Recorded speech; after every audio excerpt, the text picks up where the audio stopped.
नमस्कार। आज के इस लेक्चर में हम देखेंगे कि एक व्यक्ति अपनी शिकायत दर्ज करने के लिए भारतीय कानून में कितने रास्ते उपलब्ध हैं और शिकायत दर्ज होने के बाद क्या प्रक्रिया अपनाई जाती है। आप देख रहे हैं लीगल एंड साइकोलॉजी वाइज। चलिए जानते हैं शिकायत दर्ज कराने की पूरी प्रक्रिया। बीएनएसएस 2023 धारा 173 से मजिस्ट्रेट तक।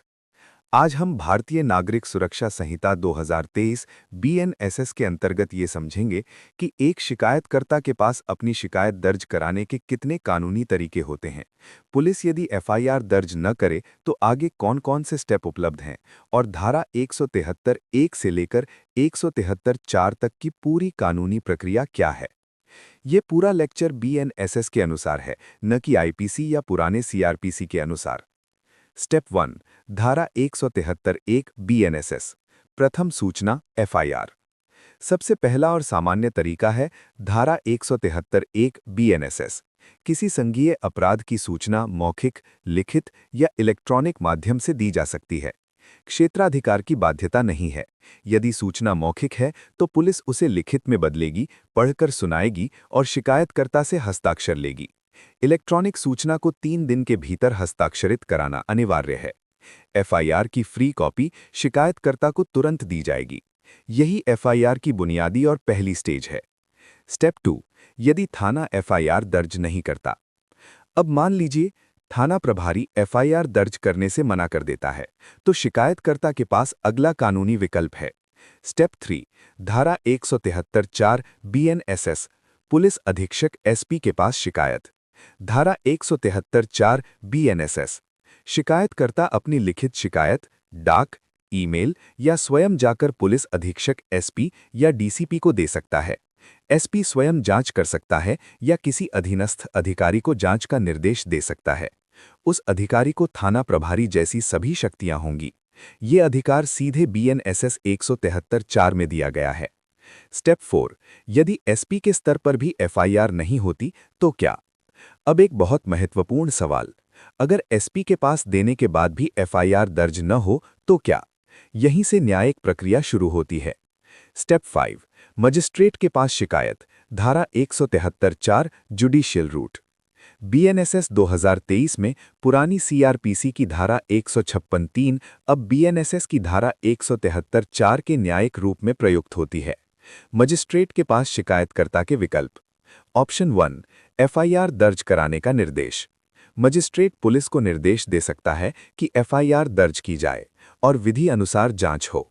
ऑप्शन 2 प्रारंभिक जांच। मजिस्ट्रेट पुलिस से स्टेटस रिपोर्ट या प्रारंभिक जांच मंगा सकता है।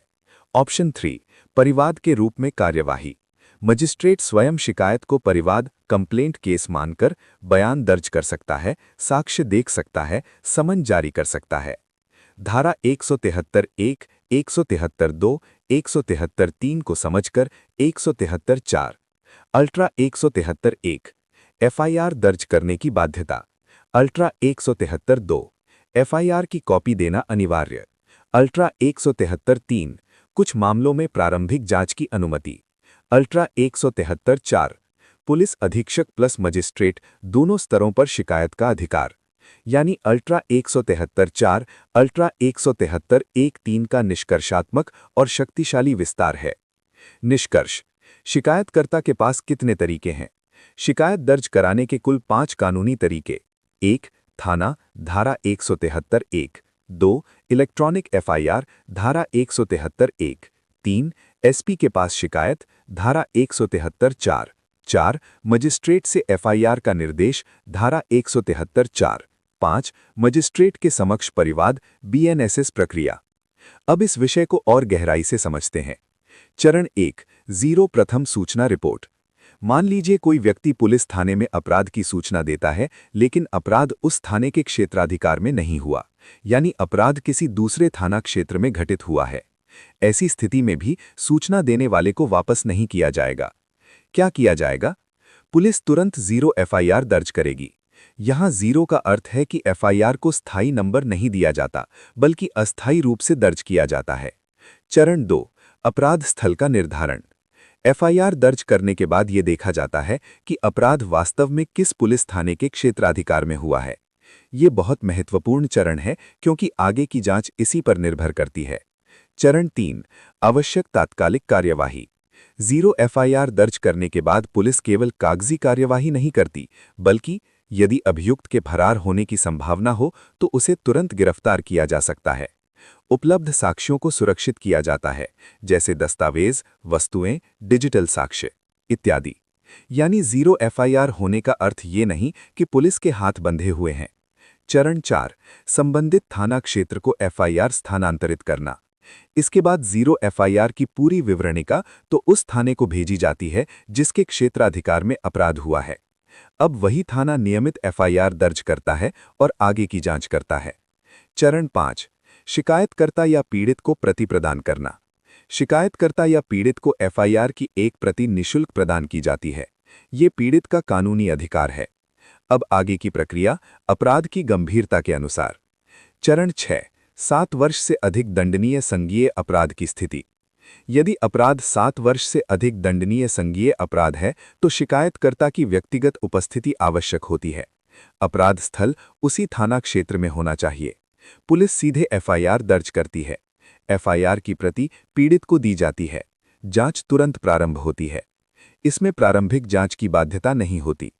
चरण 7, 3 से 7 वर्ष तक दंडनीय संज्ञेय अपराध। यहां प्रक्रिया थोड़ी नियंत्रित और चरणबद्ध है। पुलिस पहले प्रारंभिक जांच करती है, विवरण को अलग रजिस्टर में और जनरल डायरी जीडी में दर्ज किया जाता है। इसके बाद पुलिस उपाध्यक्ष, डीएसपी या एसपी को अनुमति के लिए अनुरोध पत्र भेजा जाता है। अनुमति मिलने पर 14 दिनों के भीतर जांच पूरी करनी होती है। चरण 8, प्रथम दृष्टया निर्णय। अब 2 स्थितियां बनती हैं। चेक, प्रथम दृष्टया मामला बनता है तो नियमित एफआईआर दर्ज की जाती है। एफआईआर की प्रति शिकायतकर्ता को दी जाती है। क्रॉस, यदि प्रथम दृष्टया मामला नहीं बनता तो पुलिस उपाध्यक्ष को रिपोर्ट भेजी जाती है। जांच का निष्कर्ष लिखित रूप में शिकायतकर्ता को प्रदान किया जाता है। चरण 9, असंज्ञेय अपराध की स्थिति। यदि शिकायत असंज्ञेय अपराध से संबंधित है तो पुलिस सीधे एफआईआर दर्ज नहीं करती। सूचना को जनरल डायरी में दर्ज किया जाता है। शिकायतकर्ता को न्यायालय में परिवाद प्रस्तुत करने की सलाह दी जाती है। न्यायालय की अनुमति के बाद ही जांच की जाती है। ऐसे मामलों की दैनिक डायरी रिपोर्ट नियत समय में न्यायालय को भेजी जाती है। आज के इस लेक्चर में बस इतना ही। अगले लेक्चर में हम जानेंगे धारा 174 बीएनएसएस, 175 बीएनएसएस और 176 बीएनएसएस के बारे में। और ये भी जानेंगे कि रिपोर्ट कैसे तैयार की जाएगी, कैसे दी जाएगी और प्रारंभिक जांच करने की क्या-क्या मजिस्ट्रेट की शक्तियां होती हैं। मिलते हैं नेक्स्ट लेक्चर में। तब तक के लिए नमस्कार।